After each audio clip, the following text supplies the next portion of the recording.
Since he failed to appear at his place of work on 19th February 2020 as was expected, his superiors did not endeavor to find out where he was, neither did they visit his residence to inquire into his whereabouts. It is worth noting that on 18th February 2020, there was a letter which was written to our Inspector General, and this letter which was written to our Inspector General, it actually was entitled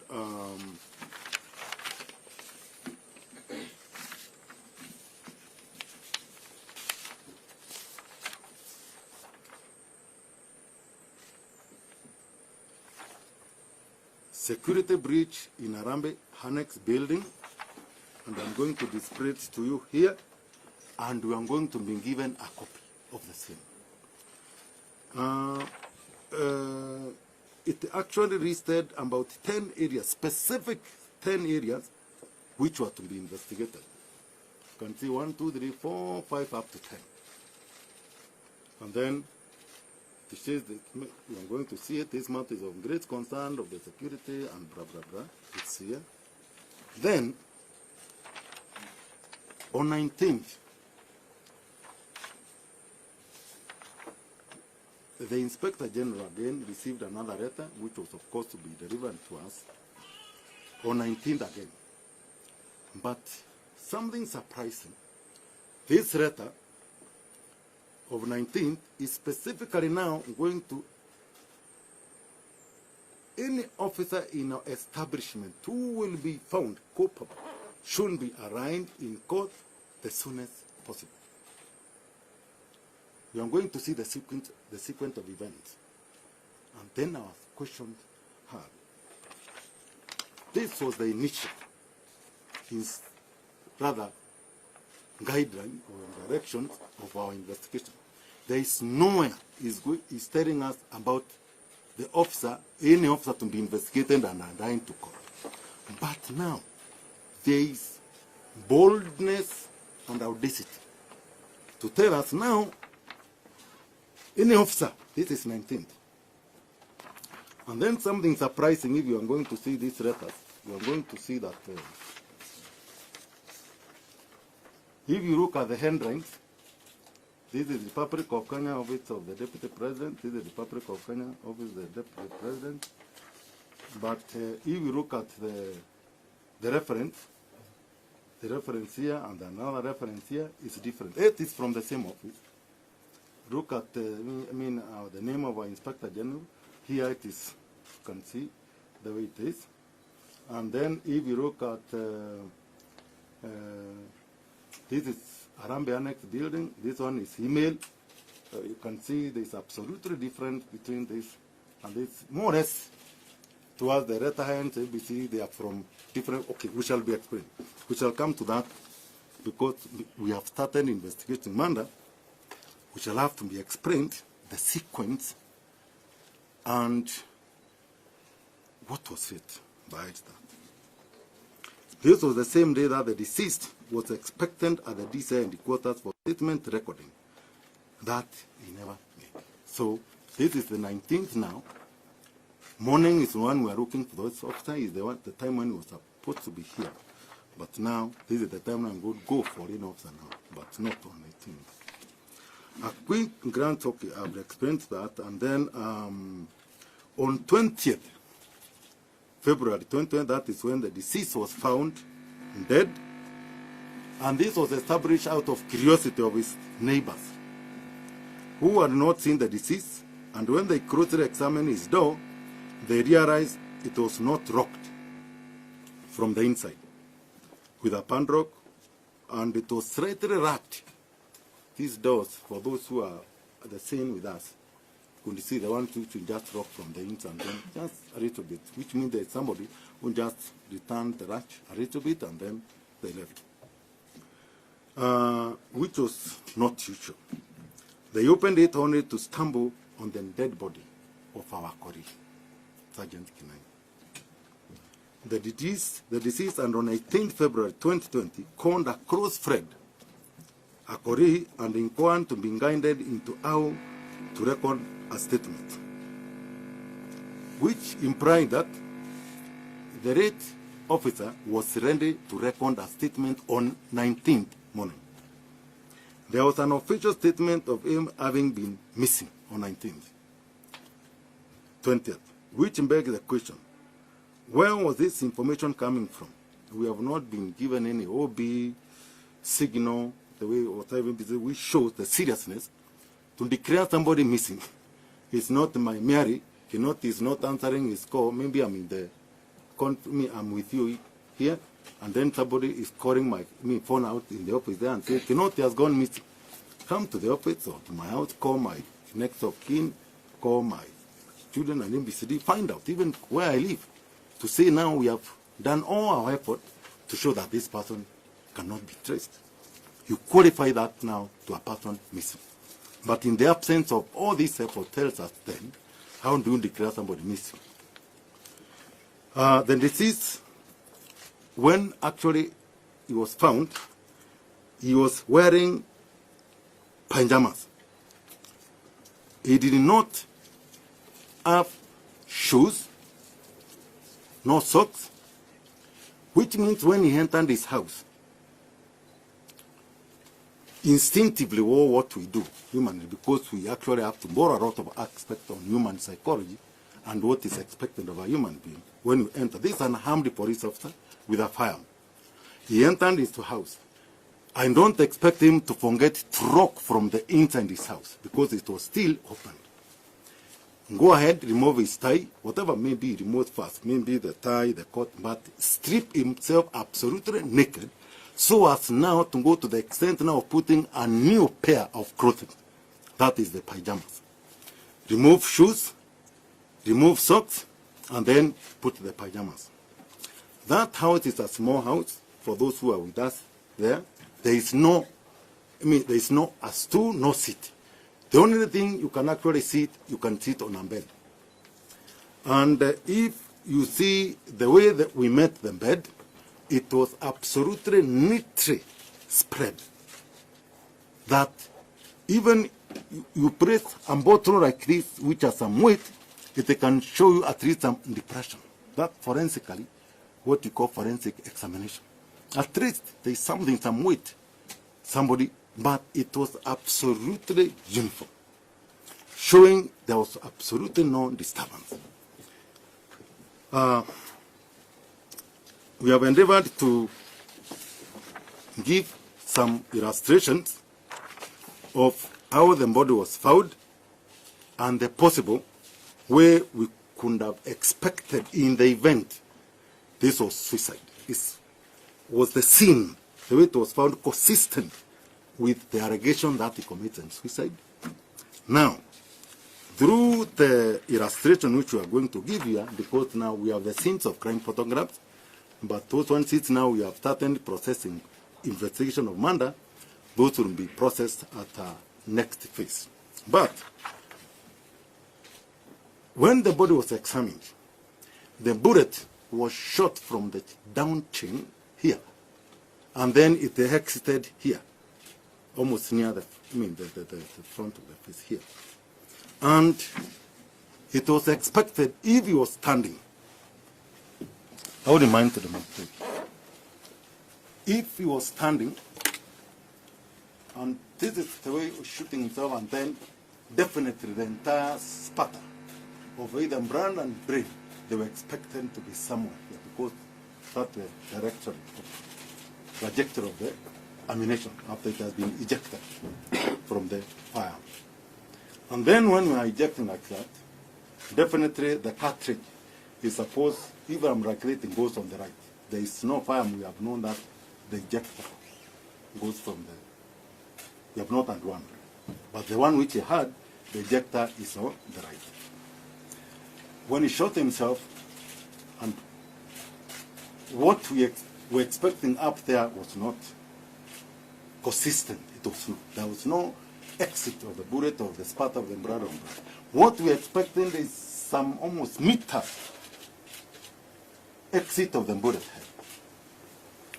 And then we tried to bring all hypotheses, all theory to be fair, absolutely fair. That perhaps if it was suicide, then we rest it and we say, may he rest in peace. It was unfortunate. And then we start only asking for what could have led to himself killing himself, but could not have. So, if then could have shot himself in with, no matter how we demonstrated to give the theory of the hypothesis some sense, they could not. And in the event it could have completely strained. The band is buried here. As we are going to see, we have the illustrations with us here, and we are going to give it to you. Then definitely the automatic, because of the weight, he could have fallen on the bed. But what we are finding is absolutely stage managed, something which is going to be opposite. Now, there are quite a number of other things which I'm not going to take because my experts are going to be here and they are going to demonstrate to you during other issues. So, mine, I rest it there and then I leave it to my colleagues. The forensic experts are here, the investigators are here. So, they are going to take you through what I've already talked about, the CCTV, see the involvement of the deceased and the possible reason why we could not be given it directly, and the stage management, even you can see it started a long time ago. So from here, my colleagues, you can take charge. So please, you are free. For any question in terms of this matter, my colleagues are here, expert and actually who are smarter than me as far as the forensic expertise is concerned, and they will be able to give you answers and then maybe take you through. Thank you very much, gentlemen. Thank you.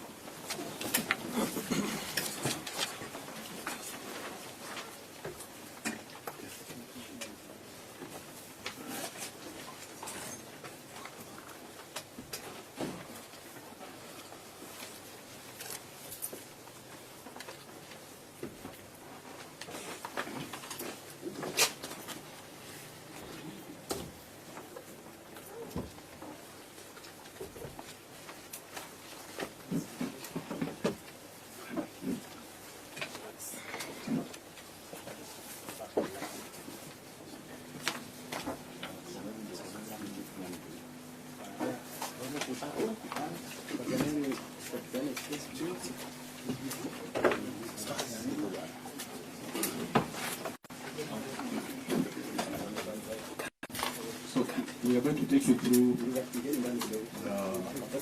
the clips as was explained. So first of all, we'll show you the clips that were provided to us and the one.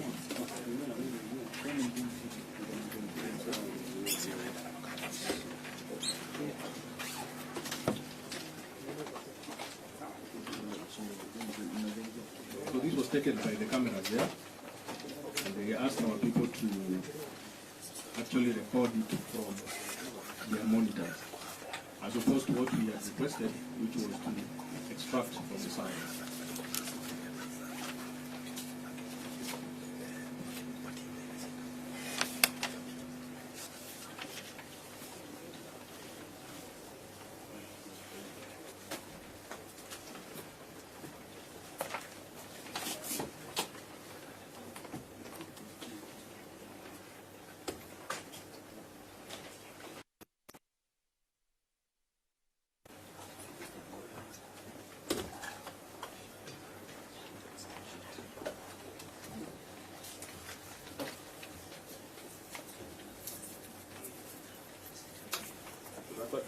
You can see the range over there exiting from Annex.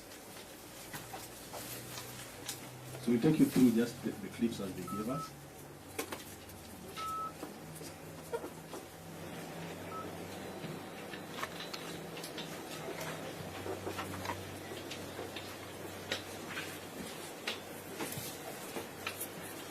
So you notice that all these clips were being recorded from the monitors.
That is now where they were exiting.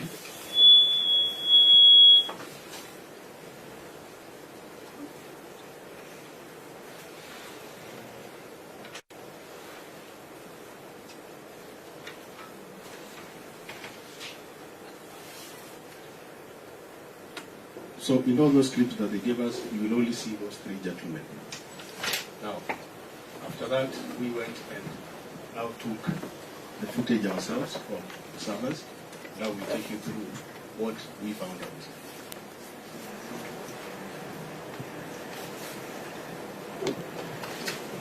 So that is where it all starts.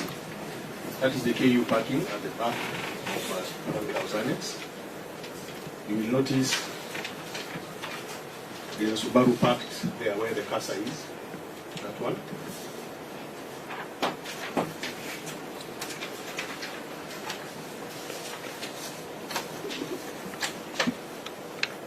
You will see that officer, then you can see what happened.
We are still the continuation of that clip.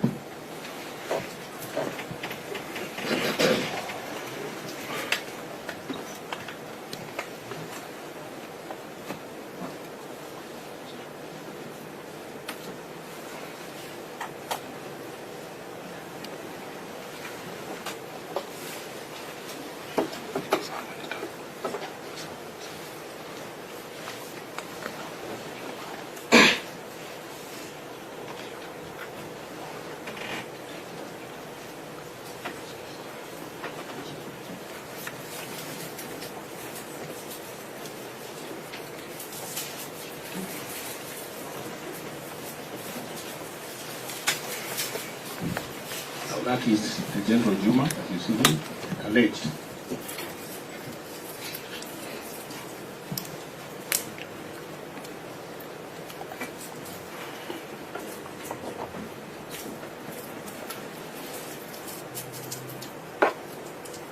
There he goes.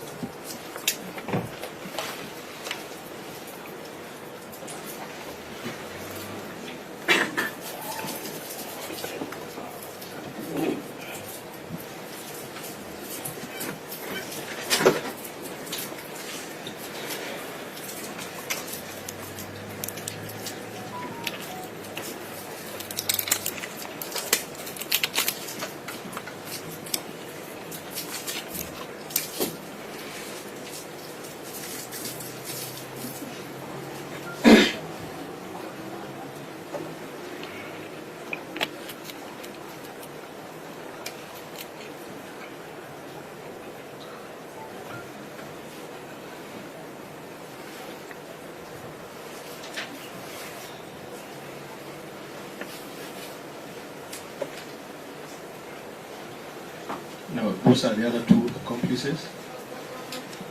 All these are accused persons, but this one didn't enter.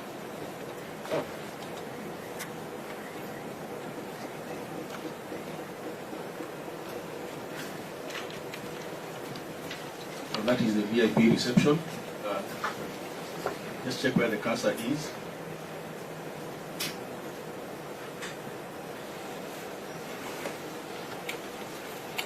This is the first time we are seeing the deceased. There he is at the front, meeting General Juma, onto the VIP lift.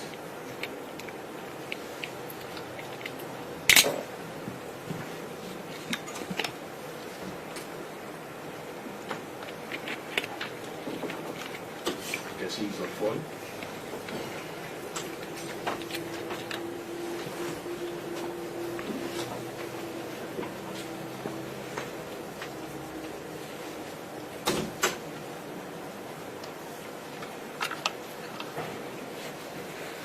So they use the VIP lift.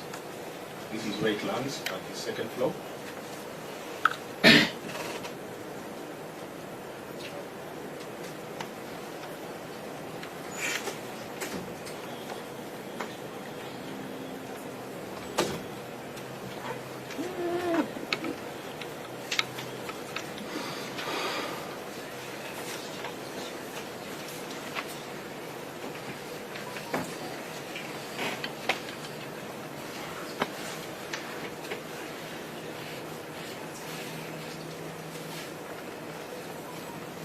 So there they come. Just check closely. This is on the phone. And then he hands over the phone.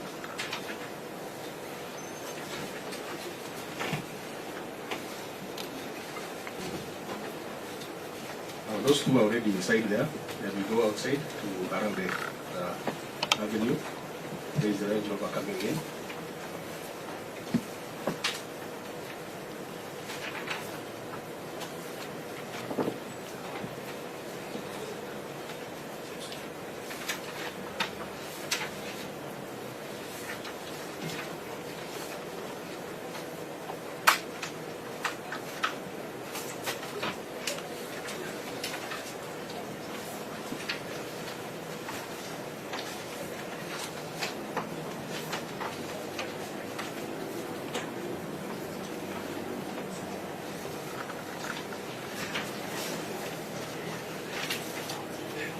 You can see where it was initially parking.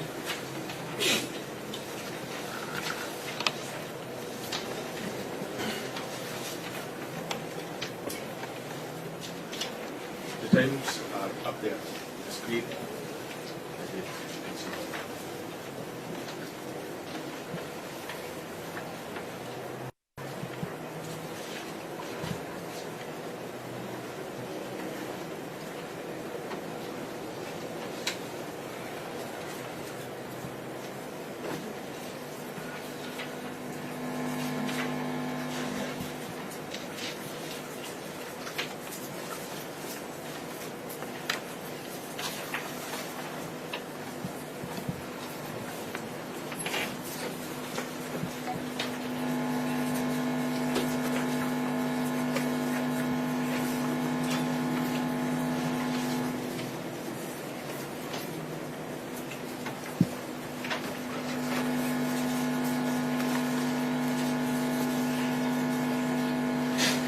the parking, they make the way to the VIP reception.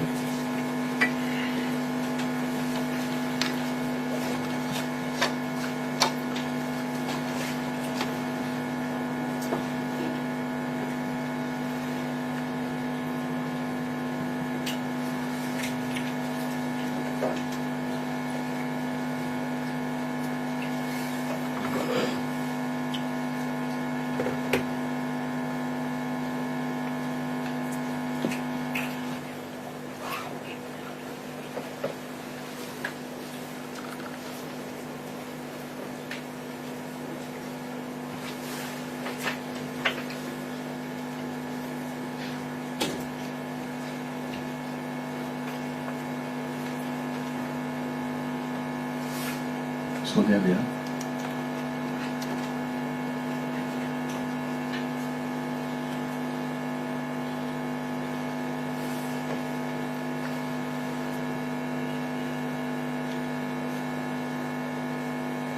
From the same VIP lifts.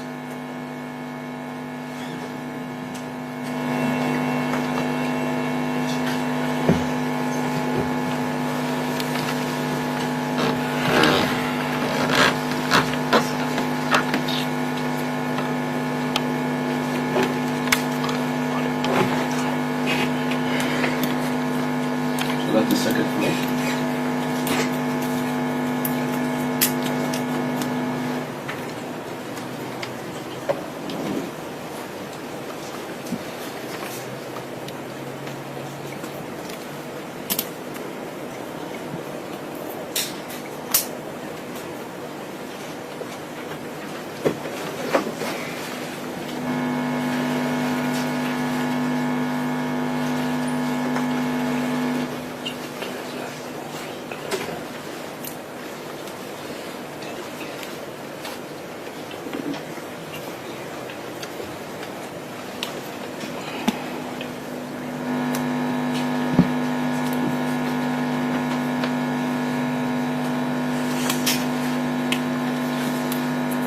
So that's the direction to the boardroom, so that is 939 as you can see.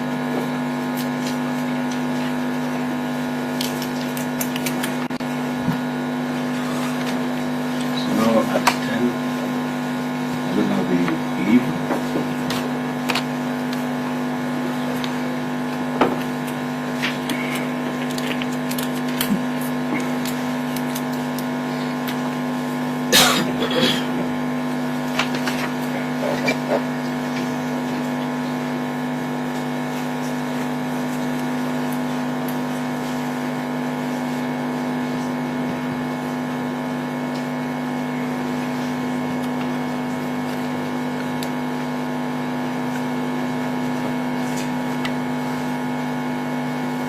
So there they are, they leave.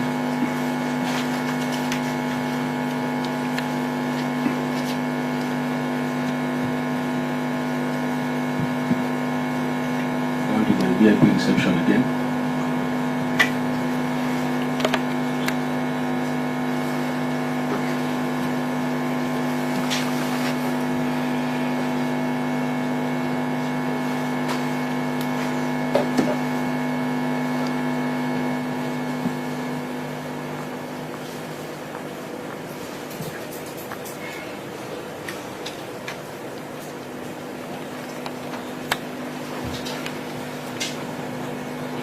And then they exit Harambee House Annex via Harambee Avenue.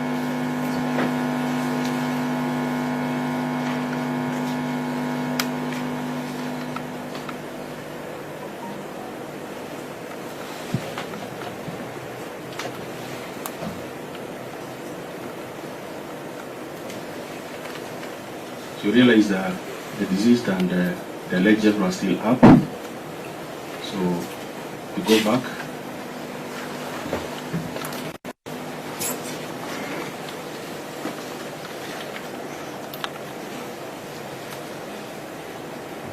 It's around 10:04 now. He's the deceased. He lives alone.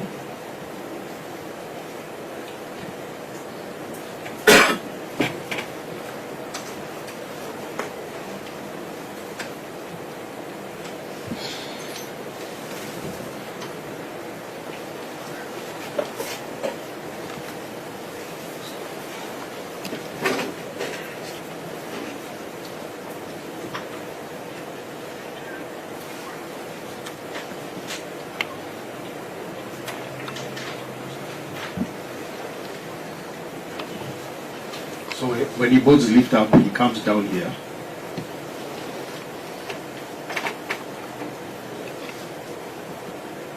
There he is. Let's see the phone.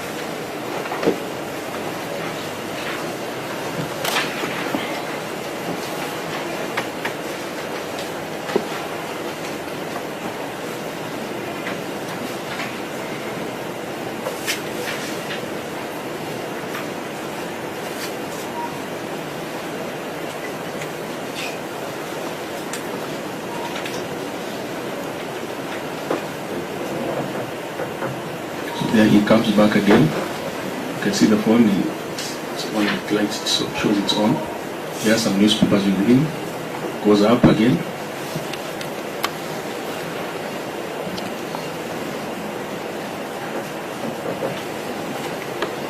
So he comes up.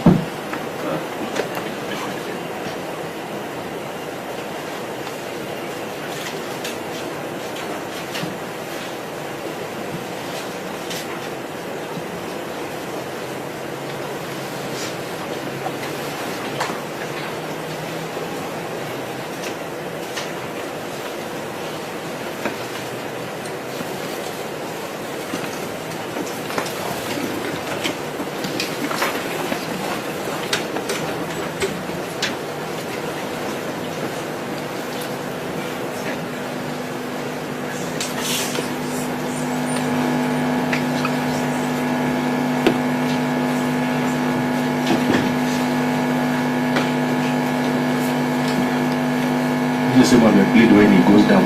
We want to show you when he comes back up.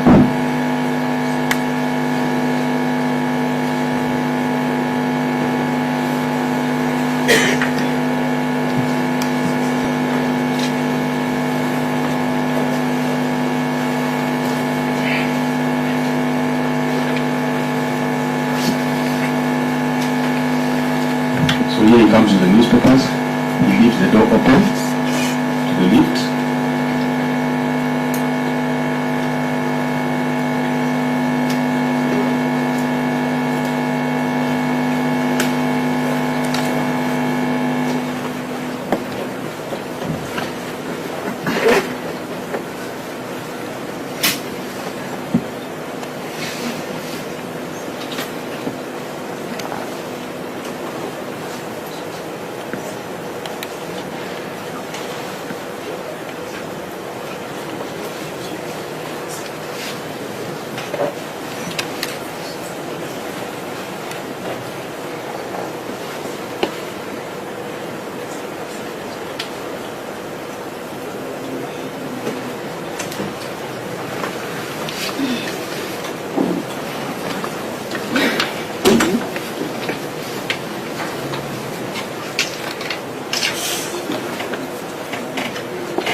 This is when he came and left the door open.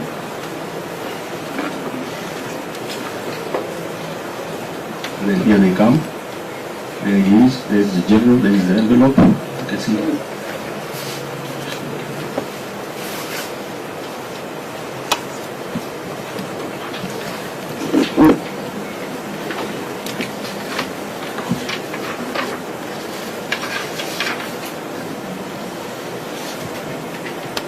Here they come.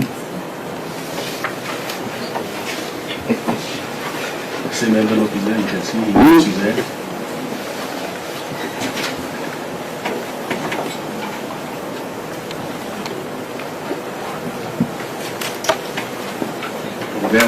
come down to the VIP reception, watch that VIP,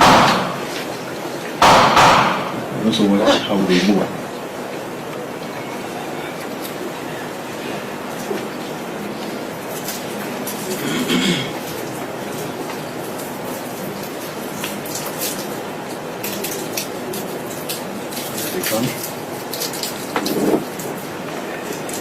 And he's ushered out through the back door again.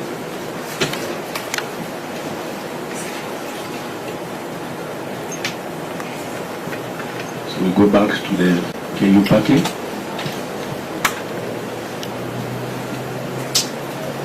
Because from where he has left, he'll go out and exit there.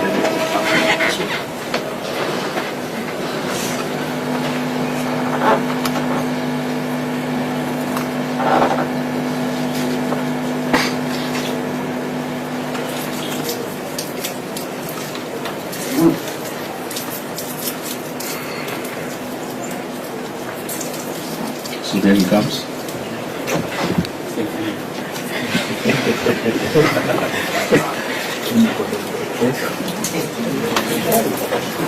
So it will take like around 3 minutes, so maybe we can just push ahead to see them now exit. That is 10:10. We can push ahead.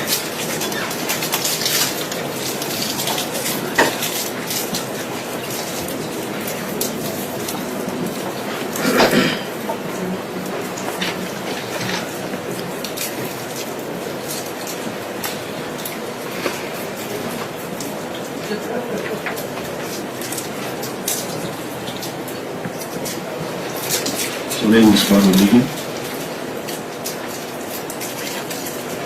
The CCTV and the front seat passenger.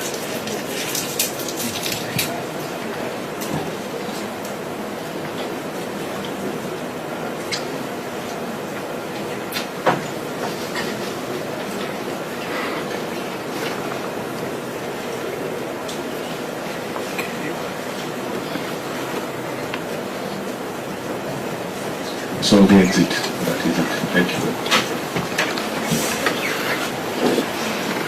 So we are done with the presentation. I don't know if there is any question for forensic. Come this side.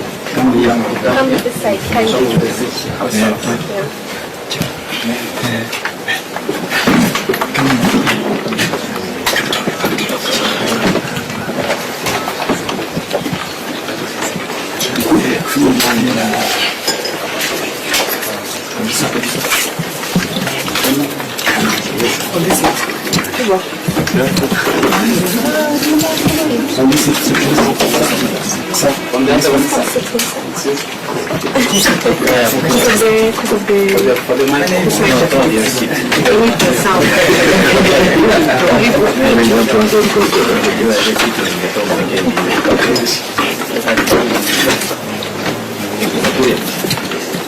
Now, as per where you are reached, do you have any persons of interest that you will want to interrogate in relation to the matter?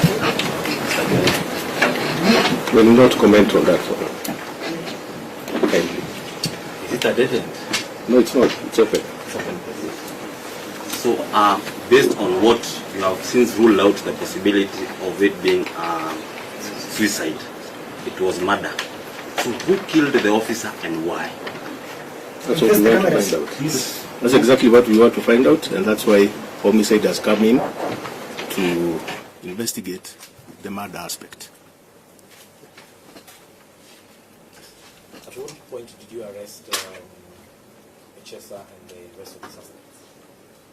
After they left Harambee House, a few minutes after that, yes.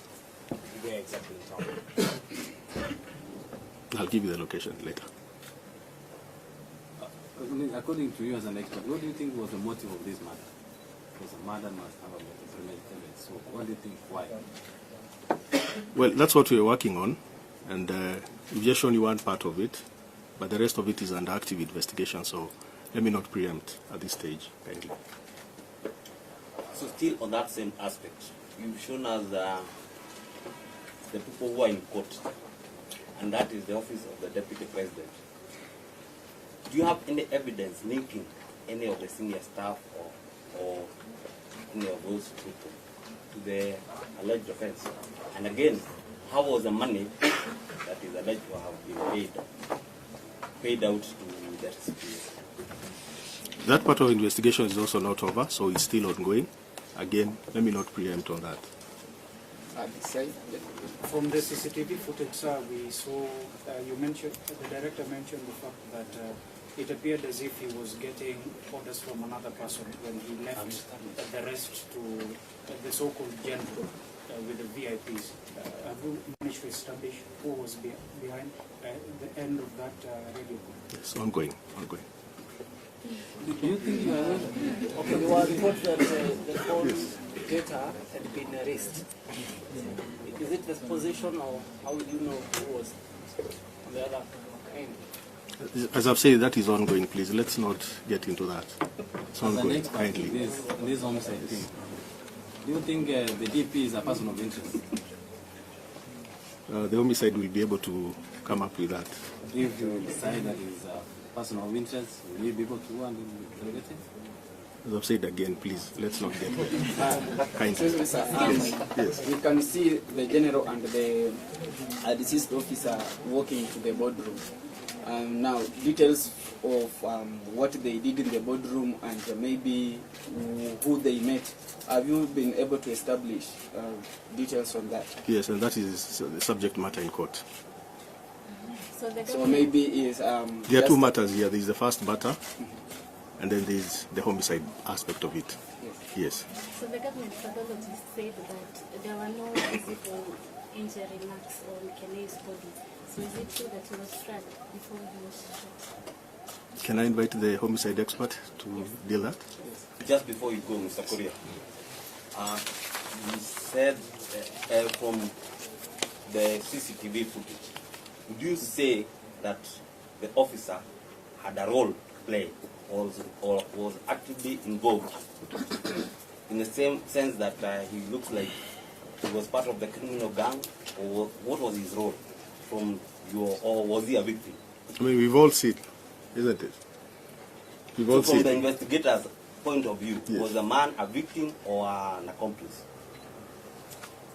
from where you are seated. From where you are Mr. Korea? He's a witness. He's a witness. Yes, he was a witness. Thank you. One key element was the officer, the deceased, official on duty during that day. Yes, he was. Yes. Maybe one last one, Mr. Korea. The two investors, so-called international investors, have you established from immigration the kind of permits they were in the country? Is it a tourist visa, or did they come to do business? Yes, we're also working with immigration on this and other agencies. Yeah, so that is also ongoing. It's there. It's an aspect that we are going to look into. Thank you so much. Homicide, please. You can tell us.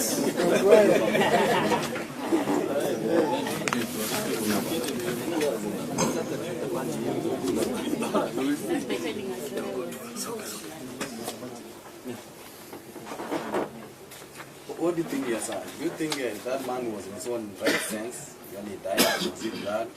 Was he immobilized? According to your analysis, not that you are perfect.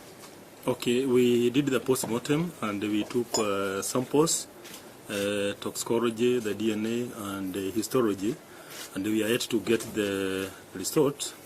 But today's meeting and the conference was to justify to you that we are investigating murder, and this is after analyzing the scene and so that it was not inconsistent with what some of the medias were reporting.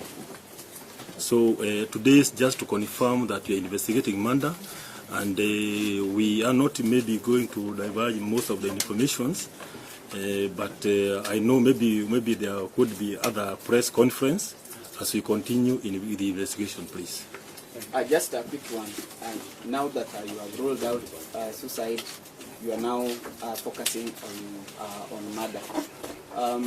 From where you are seated, do you think that the accused persons have something to do with the murder of the late? Pardon? now that you say you are investigating murder, there's that the Kenei was murdered.